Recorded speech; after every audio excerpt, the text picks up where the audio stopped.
We are just a few days away from the start of Domestic Violence Awareness Month. And as we approach October and then the holiday season, officials say this is when they expect to see an increase in domestic violence-related calls. Shelby Riley spoke with officials about how they're shedding light on this issue this month and how they're training future professionals who enter that workforce. We want people out there that are still suffering to know that there is hope. October 1st marks the start of Domestic Violence Awareness Month. So far in Vigo County this year, the Sheriff's Office says it has had 531 domestic violence-related calls.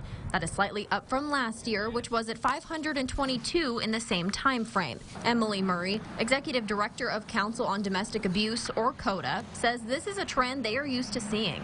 Around like April, May, we were getting about 40 hotline calls a month, and then as we got into the warmer months, we were getting up into the 60s and 70s on our hotline calls for the month. She says it will slow back down again during the fall, but she anticipates they will see an increase in calls during the holidays as people are spending more time together and other factors like alcohol may be involved.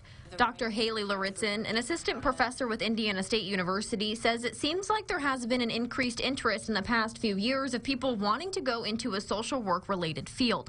She says faculty works to make sure they are prepared for any domestic violence type situation. Social workers in all communities need to be aware of what to look for and signs and risks, and then what to do and how do we handle that situation, because intimate partner violence is one of those scenarios where you could potentially pose more risk by interjecting yourself as a good bystander. She says they use simulation as part of the curriculum to give the students an idea of what the situation would look like. We have scenarios that we include intimate partner violence as one of our common scenarios, and working with a survivor of domestic violence and how they navigate those conversations, those difficult conversations. She adds that heading into Domestic Violence Awareness Month, it's important to remember that the responsibility to help stop it doesn't fall on just one person or profession. So it really does take a community of people being aware of